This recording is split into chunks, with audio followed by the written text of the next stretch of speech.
just for God's sake, shut up.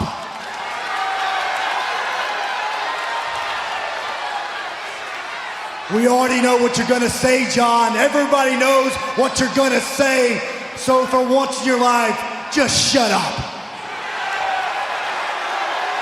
You're going to be a 16-time world champion, right? How dare you? How dare you compare yourself to an icon, a legend, like Ric Flair? You want to chase history? Chase it, John. It's going to be a long road because you chase history. I make history. Stop! Stop, brother. Anybody who's a threat to you, you undercut them. You cut their legs out from underneath them. You stab them in the back. You've been trying to do that to me since day one. And you're never going to be able to. You know why? Mr. Hustle. Because you can't outwork me. You think you work harder than me? Because on your day off, you fly in a private jet to some awards show? I'm in this ring every night. Blood, sweat, and tears in wars. Mr. Loyalty, the poster boy for loyalty to the WWE Universe, these fans, to this business. Check my resume. 0 sick days.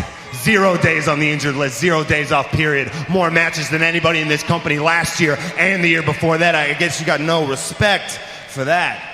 Mr. Respect, you got no respect for me. I know that. You have 0 respect for me because I've never been one of these guys who came in here and kissed your ass and came to you looking for advice and played your little game. I've never played by your rules. Not now. I'm not going to start. And so I guess if being like fake, plastic, suck ass behind the scenes is what it takes to become a bona fide superstar in your eyes, you can have it. I'll be over here. We had, say what?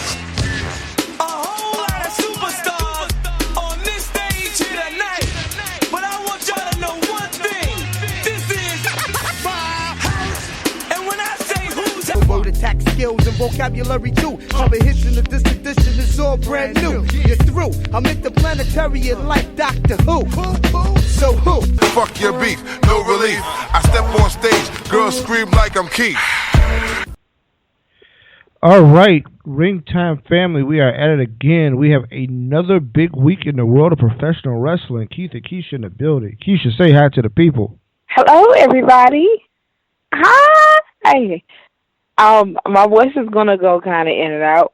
That's only if I get louder, and that's only because I have been like ridiculously sick for like the past few days. So I lost my voice and I got it back. So I'm good. Yeah, I was kind of worried about you Sunday. So we are here. We are having a long week. We were bound for glory Sunday. Yeah. And it actually happened. It did.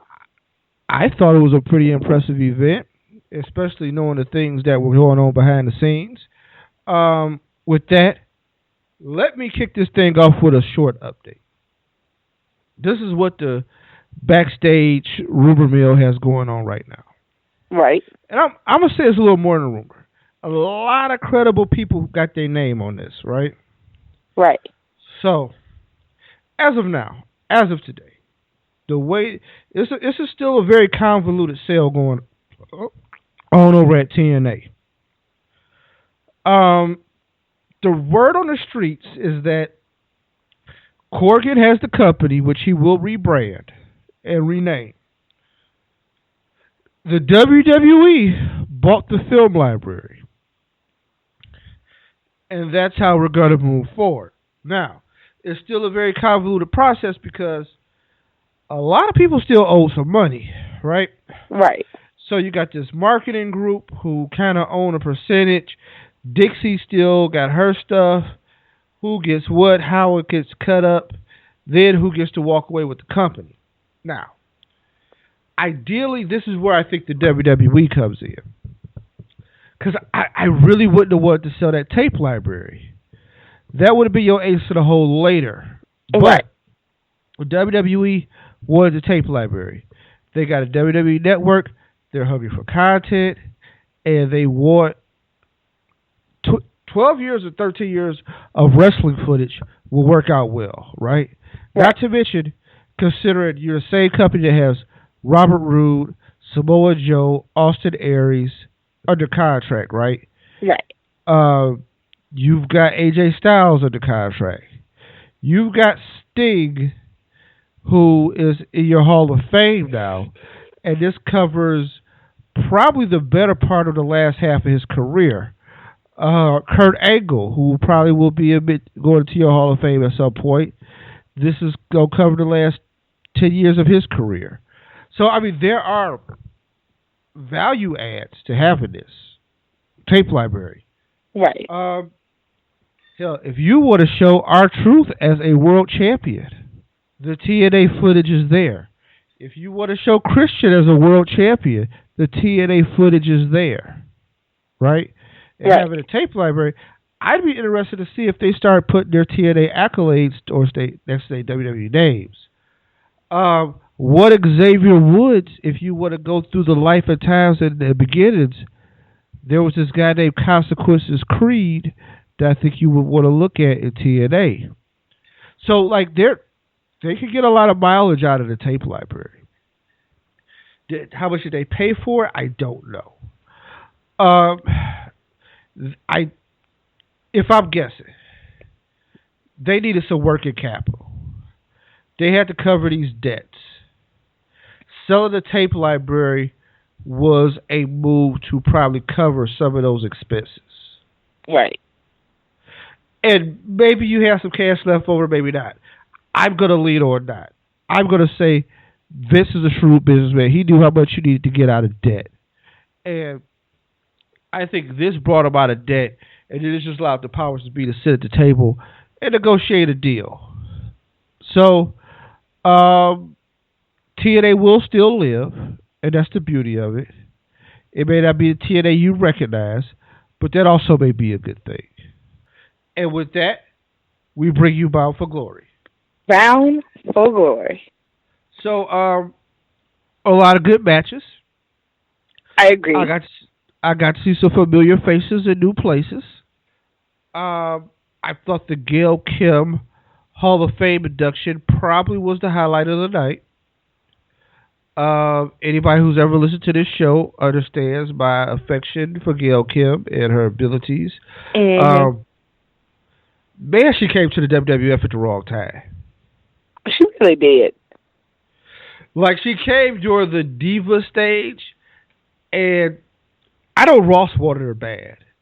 And they had ideas about her, but they just couldn't put her in the right spots, not to mention she wanted to wrestle.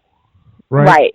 And the Divas stage was not about really, I want to say it really wasn't one about wrestling. No, let's just say it wasn't about wrestling. It wasn't about wrestling. They were just cute and pretty and glorified, and this is just... I'll tell you the demarcation, right? When Michelle McCool retired, Beth Phoenix retired, we were done. Right. When Mickey James jumped the ship and went to TNA, Beth Phoenix retired, Michelle McCool retired, we were done. Everything after that is a shit show. Now, I'll give credit where credit is due. People picked it back up. People tried to figure it out. Natalya was a soldier. She tried to figure it out the whole time. Alicia Fox was a soldier. She tried to figure it out the whole time. But it was different. Now, I give credit to the Bellas who transitioned a game with a Caesars change, and we got to a new division, and we got new players who are about that wrestling. I salute the ladies now who are working on their in-ring game to make sure that they can last in this new current climate and make sure this climate is successful. Now, back to Gail Kim. They were over there doing that over at Impact years ago. I thought the three ladies that was there for her induction ceremony were fitting. Christy Hemme, just when you think TNA, you think old school, you think forever, you think Christy Hemme. Awesome Kong, it was nice to see one Kia Stevens out there. You will see a lot more of her in the Glow series that's coming on Netflix. And one Tara Terrell, who, mind you, took Gail to the limits. Those matches were the most brutal matches I've ever seen in women's wrestling. And it was cringeworthy. Like the ladder match, the last woman standing, like it was like, whoa, we pushing it. Now, I think it set the tone for when the WWE did something like an Iron Man match at NXT. But good job to Kim. I thought Bound for Glory got across everything it needed to get across. And let's go down the line. Let's go down the card. So DJZ, he's our X Division champ, and he defeated Trevor Lee to get there. I think the X Division is still in good spirits. I don't care what they do with this new Impact Grand Championship belt. Next to the world title is the X Division title. The X Division title is arguably above the world title in TNA. If you take TNA old schoolers and you take the prestige, because they've kept the quality of the X Division, which is true. The names that you put across there, almost all the great X Division champs with all the world titles. Right. So it's kind of hard to separate the two. But good job, DJZ. Eli Drake wins the Bound for Glory Gauntlet, and he will get the title shot of his choice. So Whitney's going to task for the world title, because if you get... I always like when they give people the title shot of their choice. You know, Money in the Bank originally was talked about like that? Yeah. Actually, I did hear that. You get challenged for any title you wanted to, but they realized it's a zero-sum game to not challenge for the world title, so it's kind of pointless in putting anything else out there. But I do like when companies do that, because they give you the idea that somebody might take the chance of a lifetime and use it on the mid-card challenge. Which is funny, because if they were to do that, what's the first thing that everybody is going to say about them? Like, did you really just request like an intercontinental? Well, in this case, did you really request an X Division title match with the title shot of your choice? Like, and it's like, well, yeah, you know, in their mind, it's like, yeah, of course I did. And everybody else is like, if I had a title shot of my choice, why wouldn't I go for the top title? Why would I not choose a title match for the highest thing in the game? Like, I'm not going to sit here and do that. So yeah, I can understand perfectly why they didn't allow that to happen. Yeah. You know? Well, here's the thing. If you did not challenge for the best belt, the biggest thing in the land, I'm going to accuse you of something that they call in the hood hustling backwards. Right. Because that's what you're doing. You hustling backwards, right? Right. So, I mean, it is what it is. But, let's move on down the card. Keish, give me some of your impressions of Bound for Glory, or some of your highlights or your standouts. Okay. So, I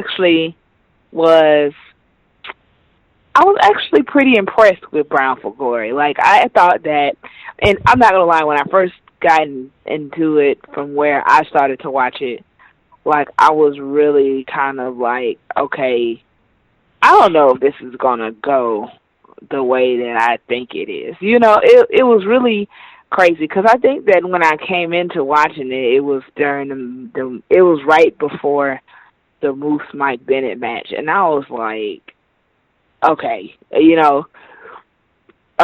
all overall, Bound for Glory was actually an impressive pay-per-view.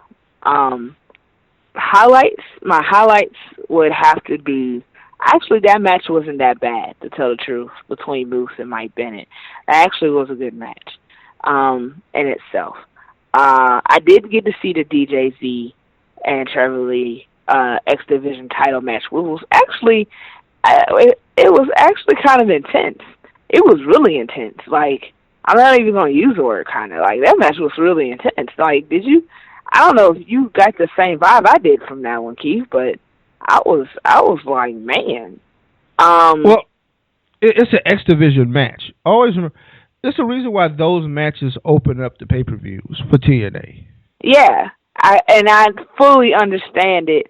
I think every time I see X Division matches, I really sometimes forget how intense they really are.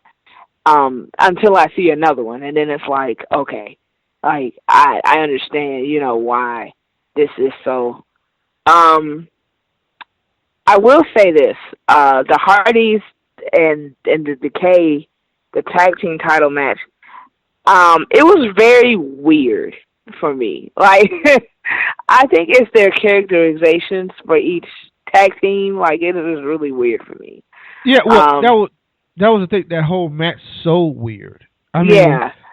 You gotta remember, it's broken Matt Hardy with his broken brother Nero, and they take on Abyss and his crazy partner. You know what I mean? Right. And Abyss has always been broken. So, I mean, this is a dude who showed up as his alternate ego twin brother. You know what I mean? Like, just right. Remember.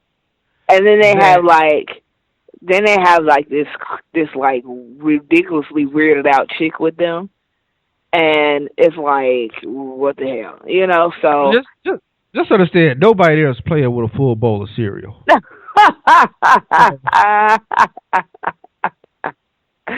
Right. I was actually going to bring up the Impact Grand Champion because I have to honestly say, Keith, I was completely thrown and confused by that. Like, I was like, wait, what is this? When did they create this and when did that happen? Like, okay. You got to remember, it goes back to the Legends title that Booker T was the first one to carry, right? Okay. Now it became some other title. Right. Then it became the King of the Mountain belt. Oh, so this is the former King of the Mountain belt. Yes. Okay. Okay. Like, we keep trying to find new names for this belt and new, like, clarifications for what makes a champ under said rules. Because you can't have a belt without understanding rules and regulations to whatever division we try to establish.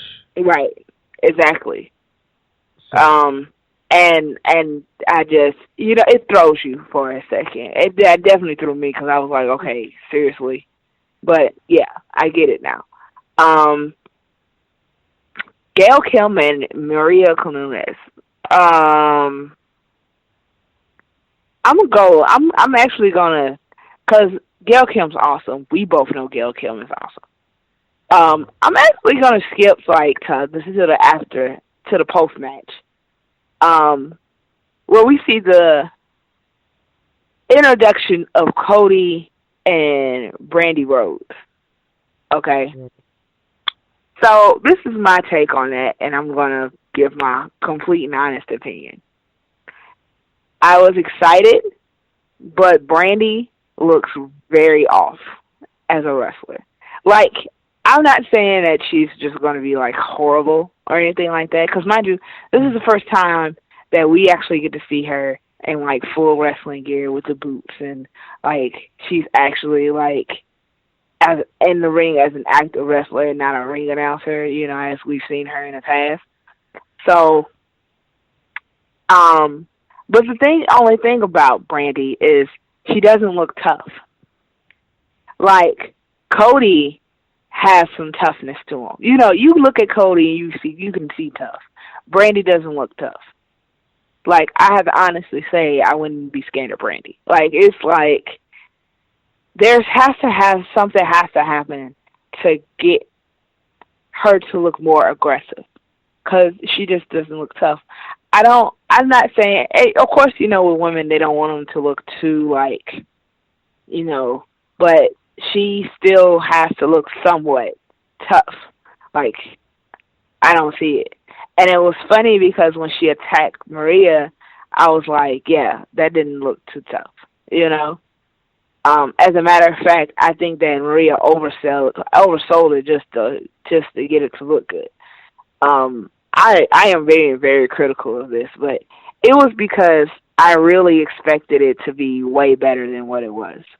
Like, the whole entire debut as a whole was decent, but I think that I was just expecting more from it than what I got,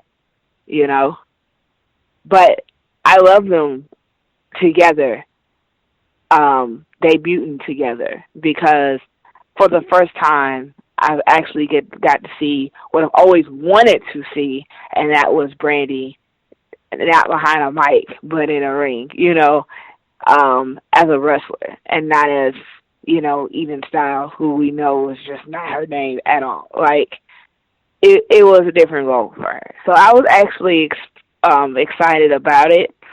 The moment was a little weird for me to watch, because, of course, this is just different. But it's not a totally disastrous different. So I'm ready to see how this progresses. I can say that. And I'm definitely ready to see her in her first matchup. I don't care who it's against. I don't care how this goes. Like, I just ready to see, like, what she can really do in the ring. I'm definitely ready to see that. So I had to talk about that. Like, it was funny because after seeing it, I was like, I have got to give all of my 2 cents on this. So, congratulations to Gail Kim on her introduction into the Hall of Fame. And I think I'm done with Bound for Glory. Like, I think that's everything that I wanted to kind of touch on. I don't know. How did you feel? Did you see the World Championship match between Bobby Lashley and EC3? Yeah, it had its moments, right? Right. Like, I felt there were some moments where it was quality. I thought it allowed me to suspend disbelief. Then I got some moments where I don't want to criticize nobody's effort, Keish, but it just did seem like it was taking a lot. Like, some of the clotheslines and the selling of them and the deliverance, it all looked lazy as fuck, man. Right. Ooh. Right. Yeah. Like, I was just like, oh, like, are y'all tired? Y'all been up all night? Like, right. Waiting on the main event that kind of took a lot out of you. I don't really understand. I thought I was the only one that seen it, but I'm glad that we agree on that, because I kind of was watching it and was like, okay, this is kind of agonizing. Like, I really, really wanted it to be over, because I really felt like they were, and it's funny because I actually thought they were trying too hard to just kind of make it happen. And it was kind of like, like, if that's the case, then just end it and let it be over already, you know? But there's a lot of people trying to make it happen because they think this is their job, right? Like, this is right. If this don't go right, it could all go to shit. So, exactly. I got it. All in all, I thought it was a decent match, though. Like, I didn't totally poo-poo it. You know what I mean? Right. I hear you. So we're gonna change the format up a little bit this week. So we was watching Raw, right? And we got some notes for Raw. because the WWF always provides us with entertainment. Of course. And it opens up with Roman Reigns coming out to talk smack. Then Lana comes out to talk about the Rusev. And then Rusev tried to swipe the belt from Reigns. But Reigns came and laid on the ground and just let Rusev get the upper hand one day. I couldn't figure out where he came from when he gave him that punch on the stairs. You know what, Keith? I'm not going to lie to you. I rewatched that like 4 times because I needed to see like where exactly he came from. Because the last time I checked, Rusev left him laid out. And then all of a sudden, he comes around and from behind and he punches him. I still don't understand where he came from. I rewatched that over and over and over again just to see like how was this possible, and I still just couldn't put it together. I couldn't. Like, I guess, well, in my mind, I guess what happened is they just, well, of course, you know, we're watching from home. So for us, the camera just focused on Rusev, and he kind of just snuck around and did it. But, like, I'm trying to figure it out from, like, I'm there in the audience, and I see this standpoint. like, how did you get him to be behind him and sneak out from the dark like that? I just want to know. And how did Lana get out of the way in time enough to where she didn't get hit too? Like, I don't know. I guess I was just, I rewatched that a few times and I still just, I couldn't put it together. I really couldn't. So, and then he announces that their U.S. title match is going to be in Hell in a Cell. Is that going to be the next Raw exclusive pay-per-view? Are they going to get, like, the whole pay-per-view? I guess so, because if it's going to be in Hell in a Cell, then I guess there's going to be Raw's exclusive pay-per-view. Right. But, you know, you can, the WWE Network, all that good stuff. There's a workaround for that, right?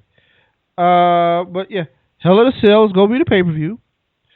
I thought Roman opened the show kind of, because the champ, the main event storyline usually does that.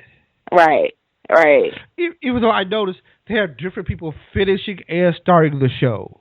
Yeah. Which is great, because having people start the show and then show up 2 hours later to finish it was kind of weird.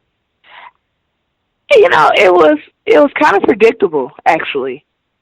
You know, whoever, it's funny because I realized that watching a lot of, like, past shows and, you know, shows from, like, years and years and years ago and stuff, normally the person starting the show is the person ended it at times. If they started with a promo, they're going to end the show. Like, you're going to see them in the main event, around the main event, somewhere near the main event. It's going to have something to do with them. Like, they're going to end the show. So it's actually, I actually like how they jumble it because it makes it less predictable to know what's going to happen next. You know, I'm feeling it. I'm feeling it. You know, don't let me know how the show is finna end. Just kind of throw it on me. That way, when I'm watching, like, I don't know that this is going to come next. Because I actually, honestly, if I see the main event and it's over and there's like 15 minutes left in the show, like, I'm really wondering what the hell you finna do with these next 15 minutes. But I'm going to keep watching because I'm going to see, like, what's going to happen next in these next, like, 15 minutes. So I'm excited about it. You know, I'm with it. Hey, you know, and especially with Raw, because Raw is 3 hours. So, you know, if you can definitely jumble it up and boggle my mind for 3 hours, man, you're doing a great job at something, because trust and believe, after hour number 2, I'm ready to know what's going to happen at the end. I don't necessarily want the show to be over because, you know, that's how you miss stuff, but still. I wouldn't be mad if Raw went back to 2 hours. But that's just a personal opinion. I'm jumping off subject. So anyway. But yeah. What did they do with Roman? Like, wasn't that it between Roman and Rusev? During the show? Like, I don't think I remember either one of them coming back later on. I don't know if they had individual matches or not. Like, I remember them doing the opening of the show. I know Roman, had to come out there and say something, which was kind of awesome. The crowd is kind of a little behind him now that he has the U.S. title. So that's different. I actually wasn't expecting that too much, but now that I see that it's happening, I'm actually kind of excited about it. Of course, everybody. I don't know. I guess, but I don't think I remember seeing them later on in the show, like either one of them. So, I guess it is what it is. Then, of course, we had the non-title match between Brian Kendrick and TJ Perkins. And that was interesting to see, even though I really wasn't too prepared for that. You know how I feel about champions wrestling for the hell of it and all that stuff? Right. Yeah, like, it was really ridiculous, What happened to the days where they threw the title on the line like every show? I miss that. Like, hey, have a title defense every show. Like, I'm actually for title defenses every show. Like, be a fighting champion, man. Like, come on. Like, I understand, like, tag team matches, with singles champions and all that kind of stuff. But, hey, if you got a title, man, defend it. They wait all the way to the pay-per-view. Like, I'm like, no, just get this over with now. So, especially if you're going to face the person that you're going to face at the next pay-per-view anyway, like, I don't think that should be happening in the first place. And I know they have too many cruiserweights running around to where they don't have to face each other, but that's a whole nother rant in itself. Yeah. Like, it's a whole nother rant in itself. Yeah. So, Braun Strowman out here still beating up people. He power drive a jobber and said he want to up his competition. Yeah, he's like, Foley, look, either Foley gives me some better competition or I'm just going to raise hell. And you know what, Braun? I'm with you. I agree. I hope we get option 2. I'm just saying. Yeah, I'm on team raise hell. He's so ridiculous. Here's the thing. This next feud for Braun got to be handled carefully, right? Which is true. I don't know how much better he's gotten in the ring. And I don't know what the other person on the other side of that pup would want. Right? Right. So, it's like, who can you produce for this guy? Outside of the usual suspects, like, hey, we could bring Big Show back and just squash him like a jelly bean, right? But why? You could bring back somebody from the current, that past crop of TNA and figure out why. Because right now, that dude loses people money. Yeah, true. I think Braun, right now his current role as Big Bully is working for him. But I'm sure he wants to diversify his acting and people want to use him in different roles. So we'll see how it all works, that all the stuff goes. So Cesaro and Sheamus talked to Foley. They're still a team. Right. Hey, you heard those like dudes be mean mugging going up that ramp too.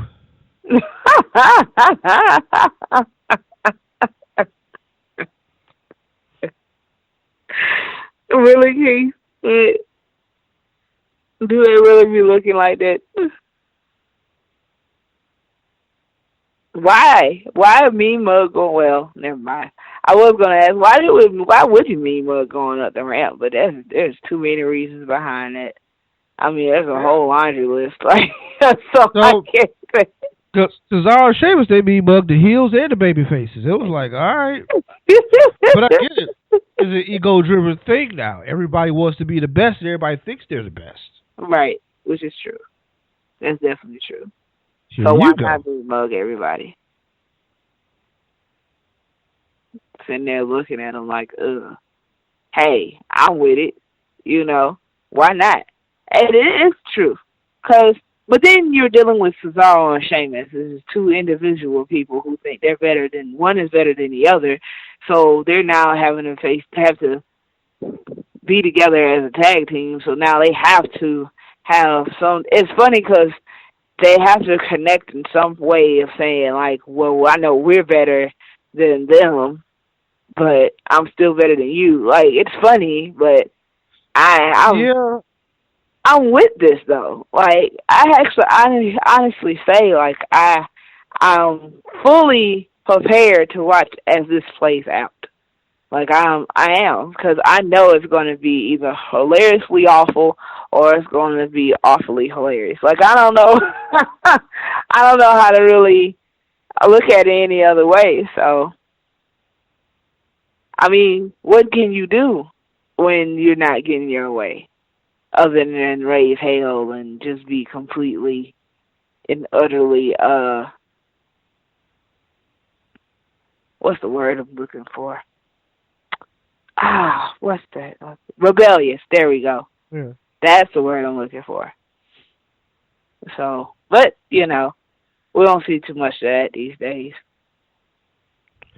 I was reckless. No. Okay, that's another story for another time. Another story for another time.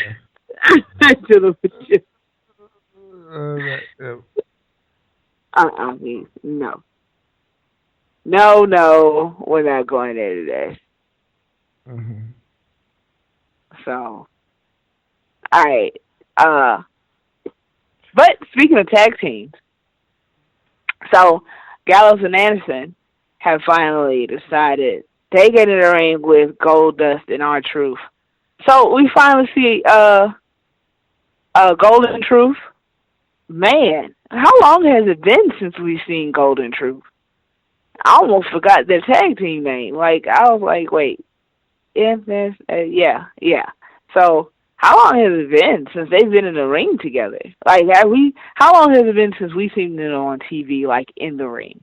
Because we've seen them backstage doing their little shenanigans, especially when Pokemon Go came out.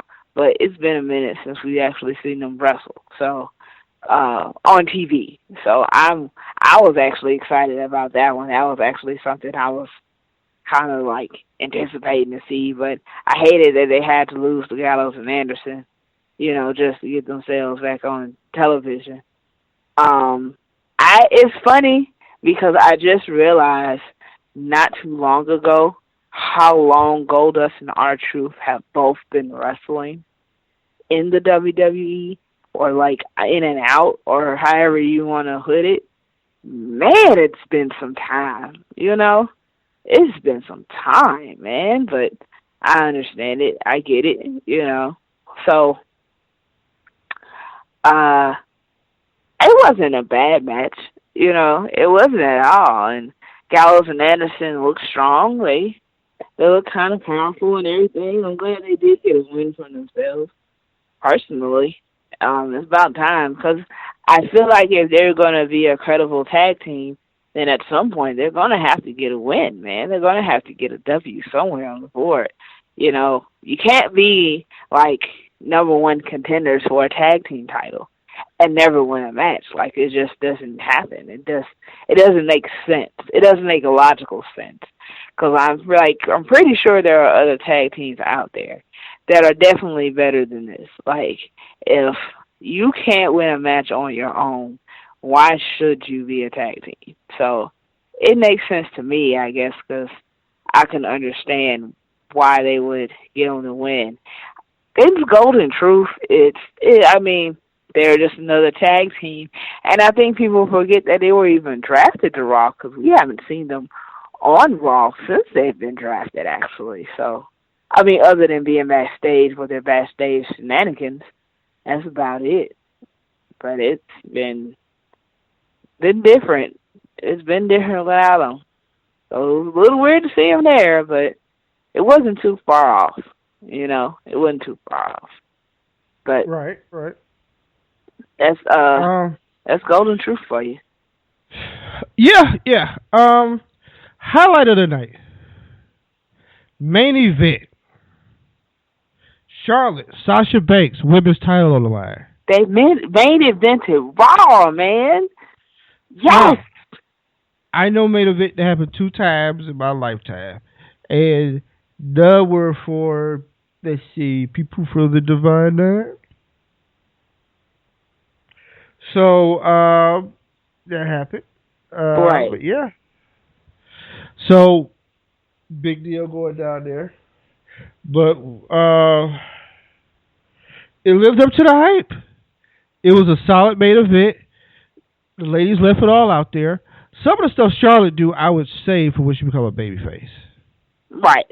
Like when she did that spot from the top rope onto the floor, where she spin around like a helicopter. Yeah, leave that to the young boys. All right. I know I sound ancient, but leave that to the young boys.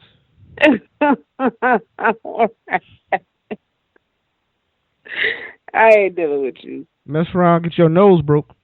All right. But we definitely don't need none of that. Incredible match.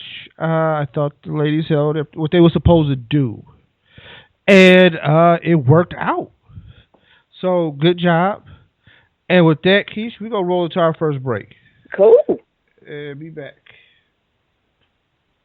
All right, ladies and gentlemen, we got a taste of it a little earlier on here on Saturday night's main event when the madness met the mania. I am talking about Macho Madness and Hulkamania, 2 mega powers meeting here tonight. Hulk Hogan, what is happening? Well, you know, me and Gene, we really don't know what we're dealing with here, man. And I'm just kind of a little worried about walking up here. It's all right. Because we just might blow the whole planet up, you know. Everybody knows that Hulkamania is the strongest force in this universe. But when I hit that ring and I saw what the madness was all about, I realized there was a whole nother universe out there, a whole nother frontier, and the power of the madness and the mania just blew my 24-inch guns out, man. You mean to tell me there is another solar system, Macho Man? Unbelievable. I'm still in a state of shock right now. In fact, I don't think the movie comes down for a long period of time. Yeah, reckless abandon is what it used to be. Yeah. But Elizabeth opened up her eyes to the big man, right here, the big man. Yeah. He endorsed Macho Man this and he gave me direction. Yeah. So useless direction now with the mega power. Yeah. Mega powers, yeah. I feel the power now. I feel the power right there. You're the hit over the head, Macho Man. No, man, I'm all right. There's never been better, yeah. Don't you worry about the hit over the head, man. I'm just worried about where we're going from here. Is it this stratosphere, man? Is it the ionosphere with the madness and the mania as one guiding force? We could go ahead and take the whole I cannot believe this. And all that has happened here on Saturday night's main event. The Mega Powers, the Madness, Macho Man Randy Savage, and the heavyweight champion and Hulkamania.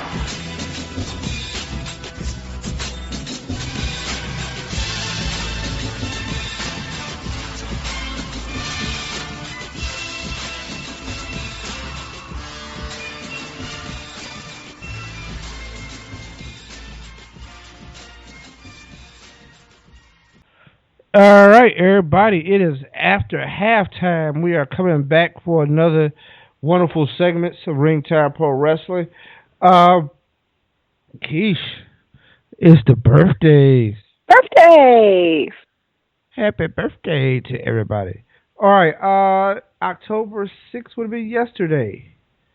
Man, crazy birthdays, October 6th. Bruno Sammartino, one of the greatest of all time, if not the greatest, right? Right. October 6th, which was Thursday. Demolition Smash, which that would be our guy, Barry Darso, also known as the Repo Man, which he does not like to talk about. I bet not. And the homie Manu, formerly a short-lived part of Legacy. I know Manu as Alpha Annoy Jr. Right. He is Alpha's son. For those who don't know, he's still out here grinding. He's still out here wrestling, doing his thing. He's just, not on the mainstream right now. But he'll quickly tell you the Samoan Dynasty is real and he's still kicking butt. Right. October 7th today, which most of y'all probably won't listen to today because it is late already. That means former WWE diva Caitlyn celebrated a birthday. Aiden English, one half of the Vaudevillians, who says, "Welcome to the WWE." Okay, sorry. Yeah. But the biggest birthday today, the man beast, the homie Rhino. Really? Soon to be state representative of whatever district he is in Michigan.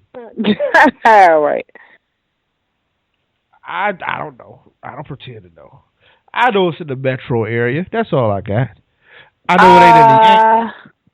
That's all. No. I know it ain't in the Yak. That's what I know. I want to say Detroit-ish. It is Detroit. I don't know. I can't remember. Metro area. That's all. Like I said, it ain't Pontiac, so it don't really matter to me. I'm not dealing with you. Saturday, which most of y'all probably will download this show. It'll be October 8th. And Paul Burchill will have a birthday. And the biggest birthday probably of the weekend in wrestling. The Miz. Mike Miz Mazzotti. Mr. You Can Hate Me Now. 5-time Intercontinental Champion.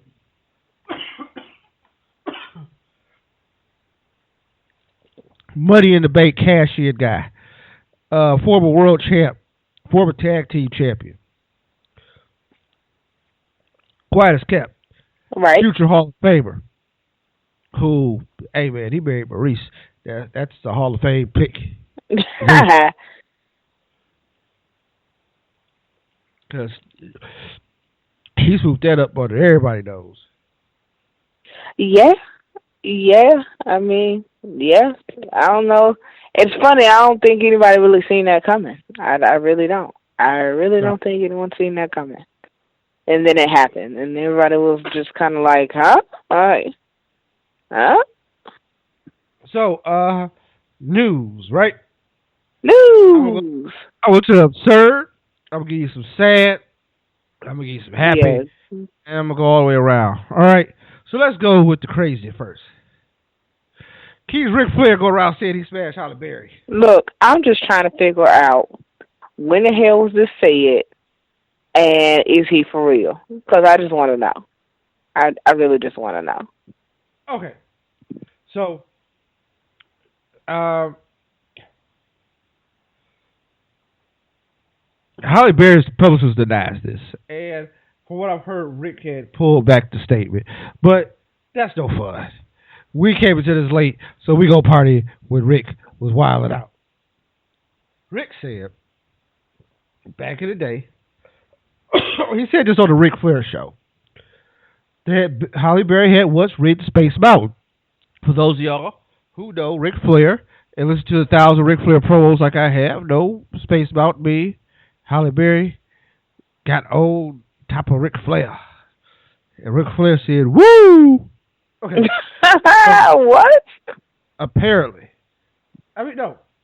So, Rick said she was in Atlanta, just got divorced from Dave Justice. Okay. So this is like 93-ish, I'm saying. Yeah. Bear said after, claiming he had slept with several dozen stars, which he has. He said he banged Linda Carter, which when I made that reference at work, it let me know how that I'm 100 and everybody else I work with is like 10, because Linda Carter is the original TV Wonder Woman, but nobody knew who the hell I was talking about.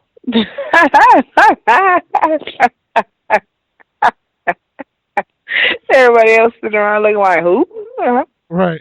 Yo, friendly reminder, you can get an AARP card.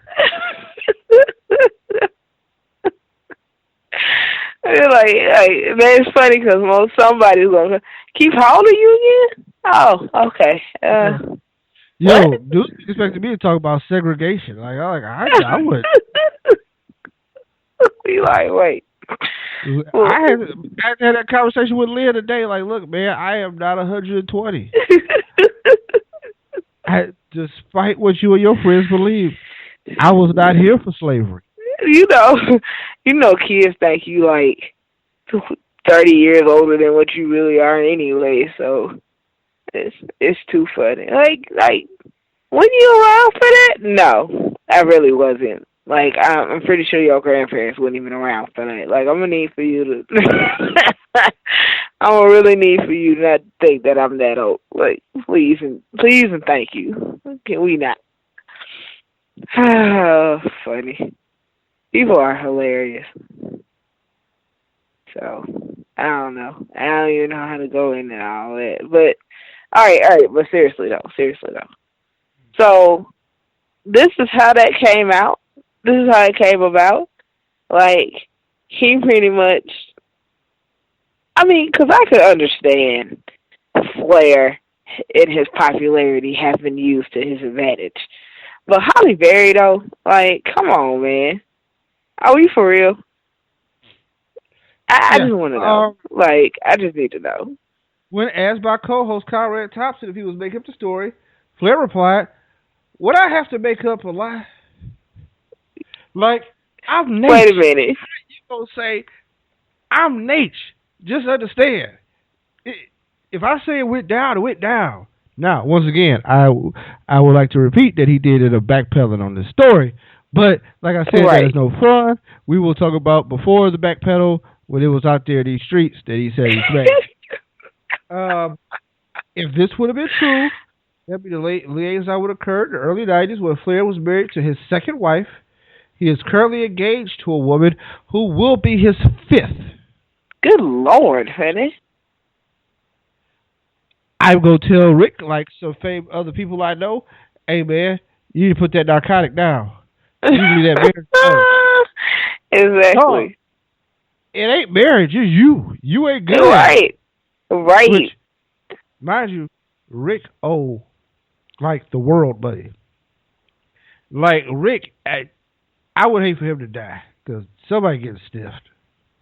I'm just saying.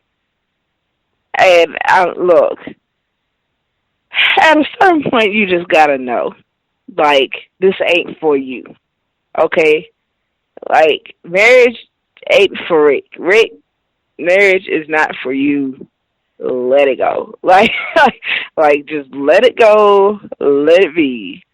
Lord help me. And your fifth wife,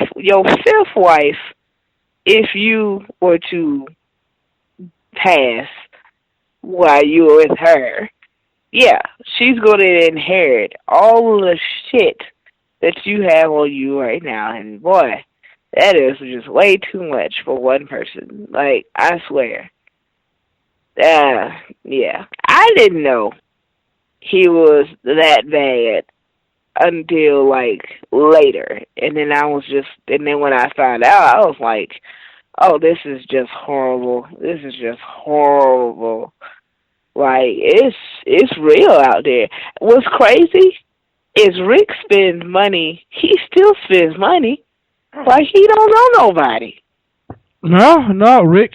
Look, you just get a part of the debt cycle. So what happens is he now owes you money. Now, you may get your money in the context of somebody else getting flip-flamed. But, right. Yes. Amen. But, like I said, it would have happened in the 90s. Yeah, that was it. I tell you like that. Holly Berry publicist put out a statement, said it didn't happen. She don't even know who it is. Rick has some few articles put on TMZ where he say he denies it. It's much more fun to speculate that he actually did it, ain't it? Yeah, it is. It's more hilarious to think he actually did it. Like, come on.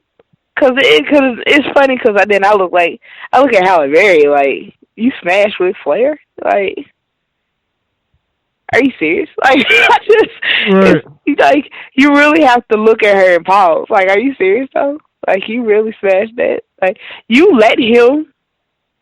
Yeah. Like, are you for real? Like, what were you going through? What were you thinking about at the time, buddy? Like, I can't. Because that to me, no, there's no real bragging rights in that. Like, no, you don't with that one. Like, and it's funny because in my mind it goes both ways. Because Halle Berry, I heard, is a little out there, boy. I'm just saying, like, she a little crazy too. So but it is what it is. Right. But like I said, that's the absurd. Alberto Del Rio, aka Alberto El Patron, missed his dates with AAA Mexico, and we later found out he got attacked and stabbed. Good Lord. Yeah, man. A lot of the details are not out yet. I can give you what I got. Some of the photos are pretty graphic, but yeah, that happened. What's up with these wrestlers getting stabbed, man? Like, how is this happening? First, Jamie, no, not Alberto. Like, who else is going to get stabbed? I'm going to need this not to happen no more. Like, really, really. Because that's just horrible. Can't be just running around stabbing people. What's wrong with folks? I don't know nothing about that. Yeah, he was at the airport eating a meal before his flight and was assaulted by a criminal with a knife outside the restaurant. Mr. Rodriguez suffered multiple lacerations on his arm and other parts of the body. Defended himself against the attack. And, he might have missed his flight because of it.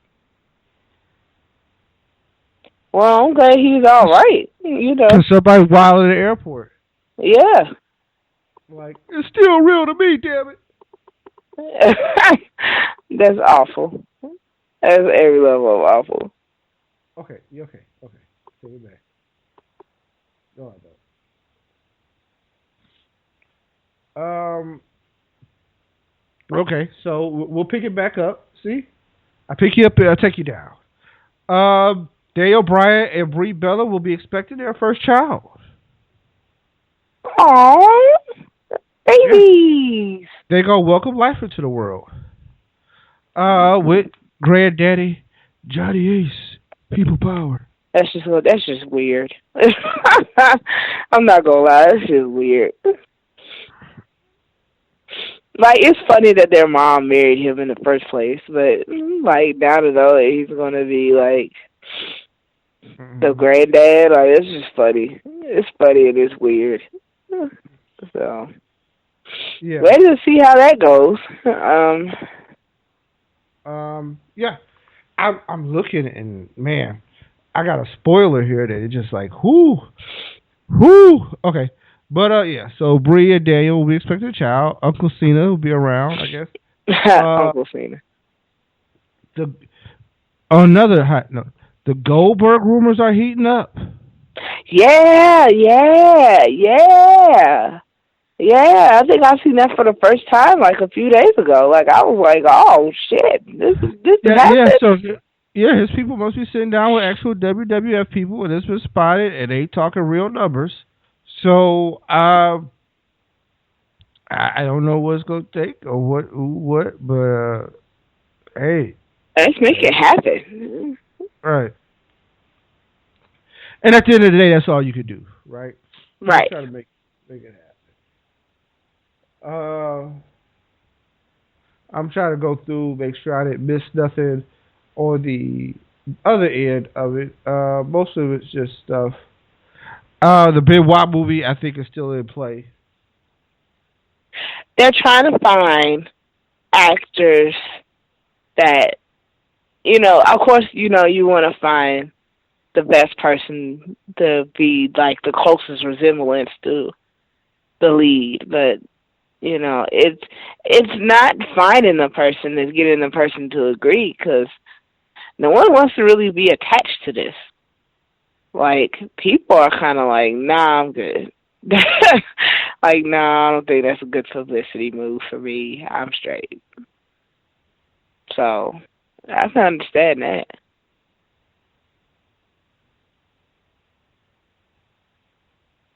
So, who knows? Who knows? Yeah.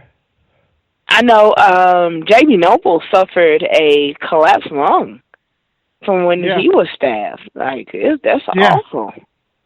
Yeah. So, we're back sad, Keish. I'm sorry. But it's okay. I can pull it back out. Bret Hart went to slandering the Freebirds and talking about the Hall of Fame. There is nothing. What? He's still upset that Owen hasn't gotten there yet. Also, he thinks Demolition should have gotten there, which I 200% agree. But they will probably not go in anytime soon since they named that lawsuit. I think the Hart Foundation as a tag team should have made it. I think there's a lot. Rick Rude should be in the Hall of Fame. So, like, you go down a list of different guys who should be in there, right? Nah, I was never going to get Rick Rude. So, certain gems, certain treasures you keep to yourself. Right. But Bret said, hey, it's some bullshit. He said the Freebirds were pillheads and drunks and screw-ups, and he were his first day at the place. Freebirds got left behind on a trip because they was drunk. So, and if you listen to Freebirds, that's kind of how that worked. Right. Town to town, Drake to Drake, got out of a woman. It worked out. So, yeah, is what it is. Yeah, you're right about that one. On so many levels. Yep. No more news. So let's get into SmackDown, because then we're gonna go to SmackDown, and then we're gonna say no mercy. Okay. So we open up the show. Bray Wyatt takes on Kane. The match abruptly ends as Randy Orton shows up on the Titantron, and he was able to get Bray Wyatt to lead the reign. Keish, are you excited about this feud, or do you think it has legs? I don't know. I don't know, to tell the truth. I'm not too excited about it. I really just don't. I really don't know how to even take it, to tell the truth. It's really. I don't even know how to describe it.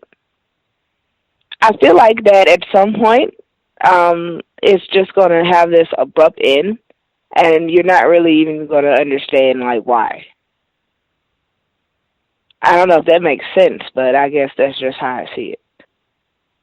So, I don't think it's heating up. I really just think it's kind of, like, happening, you know? I don't know if you've ever noticed that about certain feuds. Like, there's no, like, period where it gets higher and hotter, and it's just better and better, and then it like kind of ends. But this is not one of them. To me, this is just kind of happening. Like, it's happening, and there's really nothing we can do about it. So I don't know. I guess it's weird, and it's not. It's interesting, and then it isn't. I don't know. So, I mean, that's about as the only way I can really, give my 2 cents on the whole thing. We'll see what happens later. Right. Yeah, we'll see. I thought Alexa Bliss and Carmella did decent against Nikki Bella and Becky Lynch. But why do the good guy women just have to keep taking them losses? Yeah, I don't know, and I'm not understanding it. It's good to see heels win every once in a while, and all of that, but the good women are taking L's like left and right, and it's just not right. It's not. Like, the good women have to show that they're strong too. Like, I'm not saying they look weak, because they don't. It's just really hard for someone to really, like, be behind someone that loses all the time. If you want me to be honest, like, I don't like it. Yeah, no, I get it. And, you try to console somebody, bring them up, but it's like, hey, man, you might be a loser. Right, Like, you take a lot of L's, or is it you? That's the question you start at. It's like, do you just suck? Like, I don't know. I really don't know how to really, put my finger on that. No, they suck. No, that's pretty much how that works. Right. That's awful. I guess there's a lot of class like here too, huh? Yeah. Like, they see it. Oh, you suck. Yeah. No. So I like Miz little video on the documentary. Dolph go kick Miz neck off. Of course he is. I hope to see Alexa Bliss do the Harley Quinn thing when she comes to the game this Sunday. Jason Jordan defeated Jey Uso, only to get attacked by the Usos later. Yeah, of course. Jack Swagger beat Baron Corbin. I had no idea that was going to happen. I don't think anybody saw that coming. I really don't. I don't think anybody seen that coming. Not that big galoot. You're awful, Keith. You're awful. Every level of awful. I agree, but still, like, you're awful. So, why would they face each other on SmackDown anyway? It's a lot of things that happen on SmackDown that are very questionable, considering that they have a pay-per-view coming up on Sunday. Like, I really just want to know, like, who made these match decisions? That's what I want to know. Like, who really made the decision to have the majority of these matches? Like, but ain't this going to be at the pay-per-view on Sunday? Like, I just want to know. I mean, seriously. Yeah. Everybody's going to be there Sunday. Speaking of which, No Mercy. This has always been an exclusive SmackDown pay-per-view. Mm-hmm. It replaces Backlash as the big moment after WrestleMania. And I'm going to kick it up. Baron Corbin versus Jack Swagger will be the opening match. So, as the crickets have settled in, I'm going to go ahead and say that Corbin wins the match. Yeah, I guess. Jack ain't beating him. I mean, yeah, he beat him Tuesday night, but I mean, he ain't gonna win again. No, he's not gonna win again. No, he's not gonna win again. They're not gonna let that happen. I agree with you, Keith. He's not. Yeah, he ain't gonna win again. Sad but true. Yeah. Awful but true. So, Kurt Hawkins versus employment. I said employment. Polish to be determined. I don't care who he faces. It's going to be Kurt Hawkins.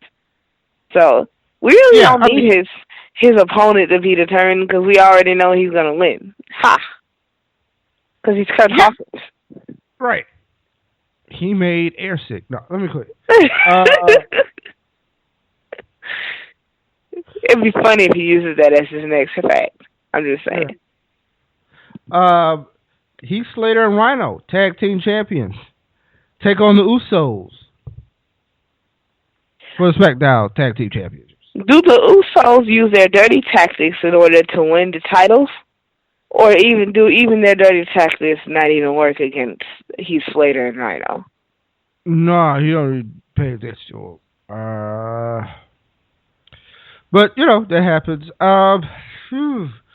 This is hard. I say heel Usos may overcome. I agree.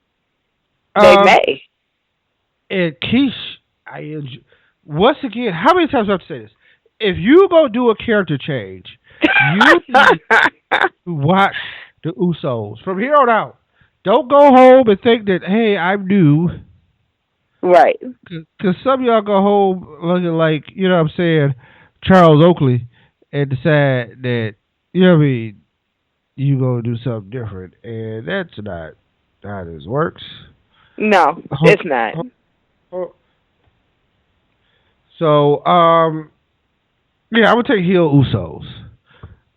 Nikki Bella takes on Carmella. Grudge match. Nikki Bella.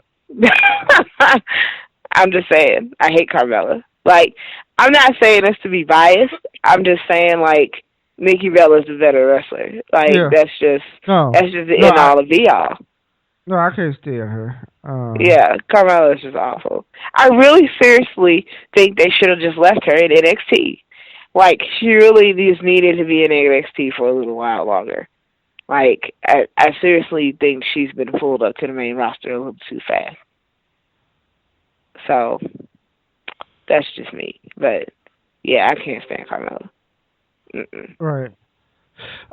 Yeah, I think she's not even really ready, man. Like, part of me just, like... And maybe it's that music, because she got that, like, Iggy Azalea music, and I just want to drown everything that got to do with that. Like, literally just hold the head down, like, nah. Old school drown. Well, for me, it's really when she speaks. Like, her promos, anything she does involving, like, talking is awful. And it's not her accent. I have no problem with her accent. I think she tries too hard when she does it. Like, when she was on commentary Tuesday night, it was awful. Like, I really wanted to punch her in the face. Like, I was just like, oh my God. She tries way too hard. Like, she tries way too hard, not only playing to her character, but to sell it. And it sounds just, all of it sounds artificial as shit. Like, it's like, okay, you really need to figure out where being yourself is, like, somewhere in this, because you just sound awful.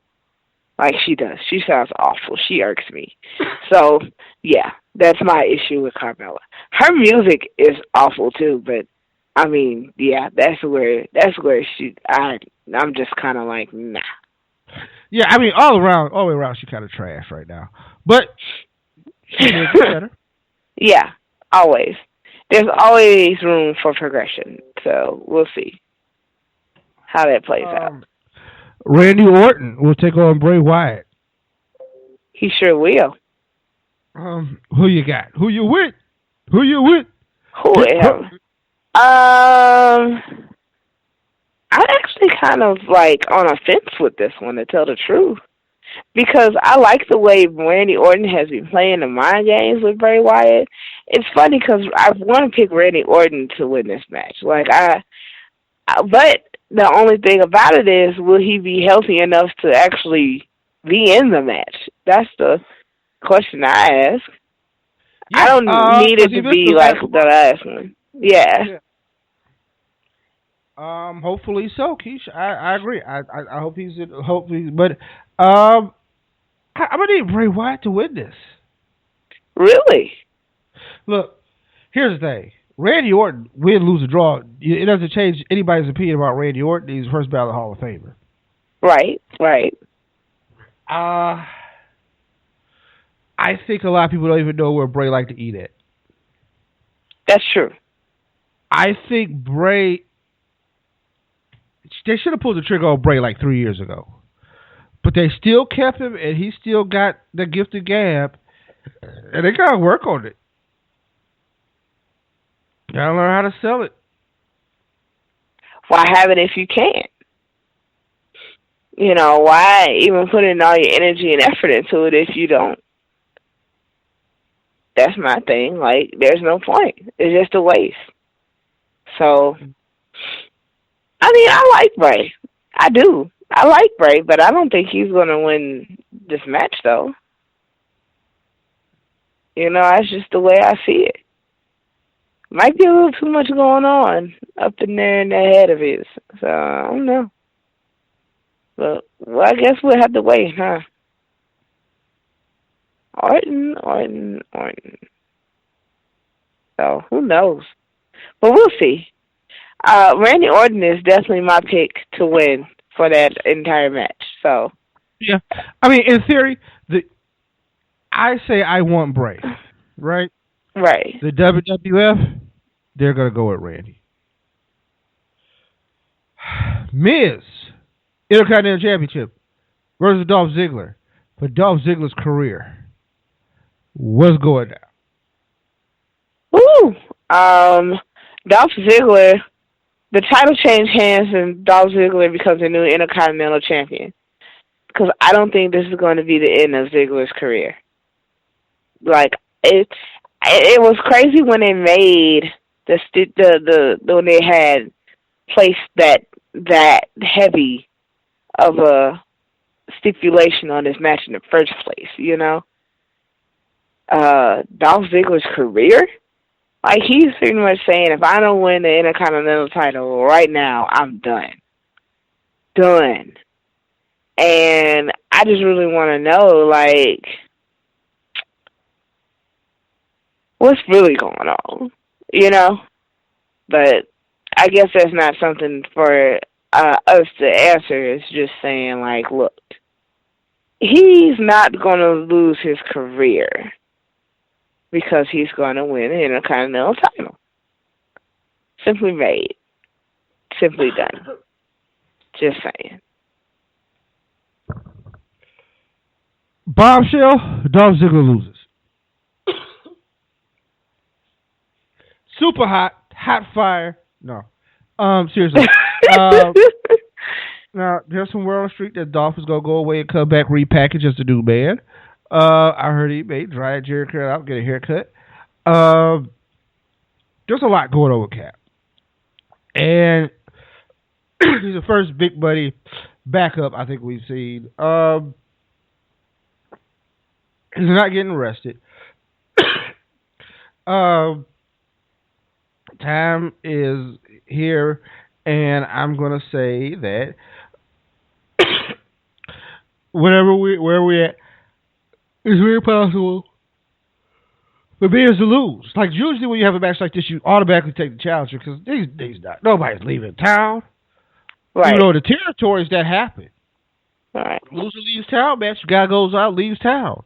Now you might be going wrestler next door, another story, but he got it.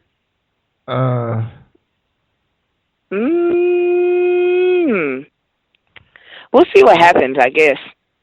Okay. I'm not too enthused with that outcome though. Okay. Here's the thing. Here's a rumor. He goes away for a long time and comes back with a new gimmick, fresh, dressed like $1 million. Is brand new Chucks. Yeah, but why, man? You have the worry work where you sit there and worry the whole time. And then, I don't know. I don't think there's any other major categories. I guess. I mean, Dolph Ziggler was a member of the Spirit Squad, so I guess we just had to wait and see, huh?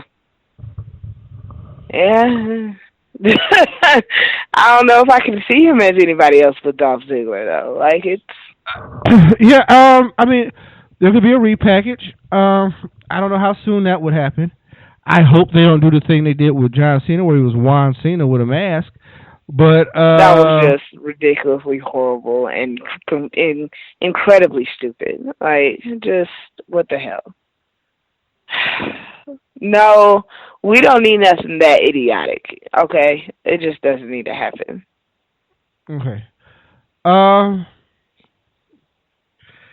So, yeah, that being said, you got Miz, I got Dolph. We go ahead. Becky Lynch would defend her title against Alexa Bliss. This is the only no-brainer I got for a championship match. Yeah, that's Alexa. Let's see. I think it's Bliss. Well, okay. here's my take on Alexa Bliss. I actually am impressed by Alexa Bliss. I don't think that, at first I thought she was brought up too soon too. I really did. But then I actually got to really see what she could do when she was in NXT. And I actually thought she was good then. So Alexa Bliss to me is a credible contender for the SmackDown Women's Championship. Of course, for the women, this is the only title that they have to contend for. So there is nothing else. So yeah. But at the same time, you know, I still have a right to be like, okay, maybe they don't deserve this yet. That doesn't need to happen yet. I'm all in for Alexa Bliss being number one contender. Becky Lynch is going to retain, though. Here's why. Becky has been SmackDown Women's Champion for how long? A month? Like a full month? They're going to let her do this run for a while. I don't think Becky is going to lose her title on the first defense. Like, I just don't see it. Alexa will still be in the fight. She still will be, you know, in the top contenders, of course, and all of that. But Becky is going to represent the women's division on SmackDown for a while. I think even if it goes on for just another month or so, because I think that the next pay-per-view for SmackDown actually would be Survivor Series. So I'm actually well prepared for there being a Becky run for a little while longer. I really don't think that they're going to give Alexa Bliss the title. But I'm looking forward to this match, though. I am. Yeah, no, okay. I 200% agree. Alexa probably too new to the main roster. I think it took Becky a long time to actually get a strap. You gotta think, she never won a title in NXT. Right. She's one of the 4 horsewomen that had never had a title. She went to Raw. She was stuck there with the log jam. She's on her own on SmackDown, right? Right. I think they're not going to mess with that. She's going to get at least about 4 defenses before there's even serious talk of taking the belt off of her. And they want to see who draws. Like right now is a major component of everything is like who can draw. So with that match, it's kind of saying, hey, can we get something out of this? You know what I mean? Right. Exactly. Is there an uptick when these matches come on? I'm happy for her. I love Becky Lynch. It's funny because a lot of people don't see her. I think I've talked to a couple of people that really don't see her potential. Like, they don't really see, like, I'm like, but Becky Lynch is an incredible wrestler. Like, I swear, I think she's a good total package, personally. Like, I do. I am a huge fan of Becky Lynch. But I'm also a fan of Alexa Bliss, too. For a newcomer to the main roster, Alexa Bliss has been holding her own. And I don't know if people really recognize that or really, really see it as well as I do. But yeah, man, I mean, she is awesome. So, and for her to be the shortest women's superstar, like, and that says a lot in a division where Becky Lynch exists. Yeah. So, I'm excited. I'm actually excited. I personally am looking forward to that match in itself. Like, if you want to talk about, like, what match I'm looking forward to the most in the pay-per-view, I'd probably say, other than The Miz and Dolph Ziggler, that would be it. So, but I know I'm not being biased because I'm a woman. That's not it. Because Nikki Bella and Carmella are also going to wrestle, and I'm not really looking too forward to that. So, of course, you know, yeah, no. this is just me. Ooh. Yeah. It's like, wow, y'all made the card. Ooh. Right. Y'all should be wrestling at 7:30. For once, I actually agree with that. I do. Yeah. I'm sorry. Like, they need to move that to the pre-show. Like, just... Y'all should be in that 7:45 match. Because that does not need to be on the card. It doesn't. And you know what? If they didn't move it to the pre-show, I would not be mad. Not at all. Like, I'd be like, oh, well, you know, that won't be on the main show, so okay. All right. Okay. So, main event time. AJ Styles, WWE champ. How crazy is that? Right. Dean Ambrose, John Cena. John Cena is looking to tie the 16-time title reigns of Ric Flair. I am diametrically opposed to this right now because it just seems like, okay, but I'll go off the top. I don't think AJ's losing. He's going to hold on to those belts for a while. I don't think Ambrose and Cena can see past each other enough with that belt out there. No, not at all. I agree with you. I don't think the title is going to change hands. Cena's not going to tie. Here's my thing with the record. Cena might tie Ric Flair's record. It won't be this way. It won't. It won't be in a triple threat against AJ Styles and Dean Ambrose. I don't know when that moment will be, but it won't be like this. Not at all. He's going to defeat somebody one-on-one and do that, but it won't be in this fashion. I could see AJ taking the win over someone that has already been defeated. To elaborate on what I mean, Dean Ambrose and John Cena beat the hell out of each other. And let's say Dean gets AA'd.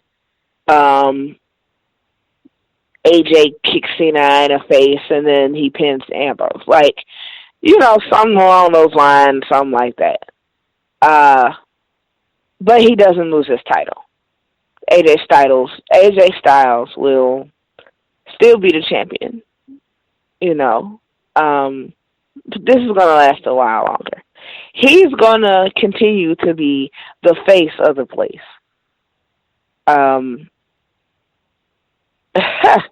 That's funny. It's funny hearing him say that he's the face, you know, because it's like, you're AJ Styles, man. Like, I'm still... You're the face of TNA, right? Like, it's kind of weird. Right, but... like, yeah. Like, you're AJ Styles, dude. Like, I actually have to honestly say, Keith, it's still surreal to me that I watch WWE right now and AJ Styles is standing in the ring talking with the championship belt around his waist, like it's just natural, like this was just supposed to happen.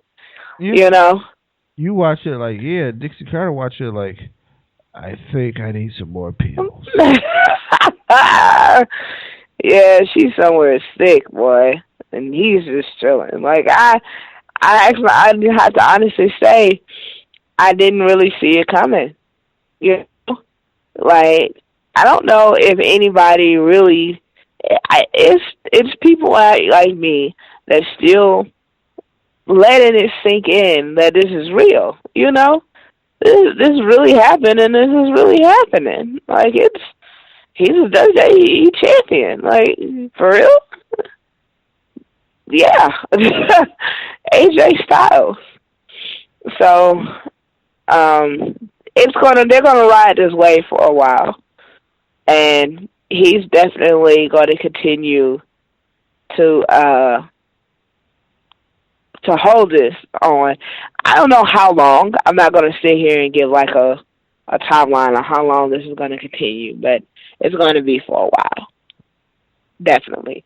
And he's definitely not going to lose the belt in a triple threat match against Dean Ambrose and John Cena. Like, I have nothing against Dean Ambrose and Cena, but this is just not how this is going to happen. It's going to be in a more, to me, it's going to be in a more creative way. And it's going to be in a one-on-one matchup. You know? No triple threats, fatal four ways, you know, nothing like that. Nothing crazy like that. Like, this is going to be done a little differently. So, it is nice seeing him come down to the ring with the title around his waist, and you know, it's actually an awesome sight. You know, just to actually look at this happening. So, and it's funny because they're already starting to. I know I'm finna get off subject. I'm really finna jump off subject, but they're already starting to sell stuff for the Royal Rumble. So, which is in San Antonio this year. Pretty awesome. Right. So yeah. So consensus is AJ Styles walks out of this thing with the belt. Yeah, definitely. Here's the thing with the Cena in the 15-time title reign. Now, you know, I have nothing against him breaking the record. Honestly, the record isn't even that impressive to me. Because you know what you got to do to be the 16-time world champ? You got to get beat 17 times. Exactly. I like all-time wins. I like things like I like Bruno's record. Bruno was the champ for like 8 straight years. Right, exactly. Uncontested. So they kept trying to find people for years who couldn't do it. See, that's athletic. Personally, it's funny, and I don't know if you noticed this, but I noticed this. I don't really pay attention to Cena's 15-time record because they bring up other records of other wrestlers, and they're close to it. Like, Randy Orton's is like 12. And then, like, Triple H is like, what, 13? Like 12, 13, somewhere around in there, too. So, like, they bring this up, and it's kind of like, okay, why does so many wrestlers have so many title reigns? You know? Like, some of the greats have, like, 4, 7, 6 even, you know? Ric Flair's record of 16 was impressive to me until you started bringing up, like, John Cena's 15. And then Randy Orton's 12. And, I've held a title 9 times. And no, let's not talk about that. You know? Talk about something that's unique to a wrestler, like how they've held every title. That to me is unique, or it's something, and that's something that to me that's impressive. Like how you was talking about The Miz, and how he has already built his Hall of Fame career. You know, there's other wrestlers that have held like every title. I mean, like every title. So I just really wonder, like, is there going to be something about Cena other than this 15-time title reign that we're going to focus on? Because right now that's what happens. Like, when the Undertaker streak was still undefeated, that became a main focus every time WrestleMania came around. But it's only when WrestleMania came around until it was broken. So once you break Ric Flair's record, Cena breaks Ric Flair's record, and then what? Because Cena's going to be a Hall of Famer regardless of if he breaks the record or not. We already know that. But, you know, are we going to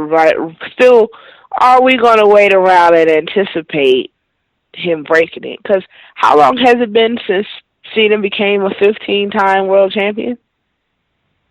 And we're still waiting around for 16 to happen?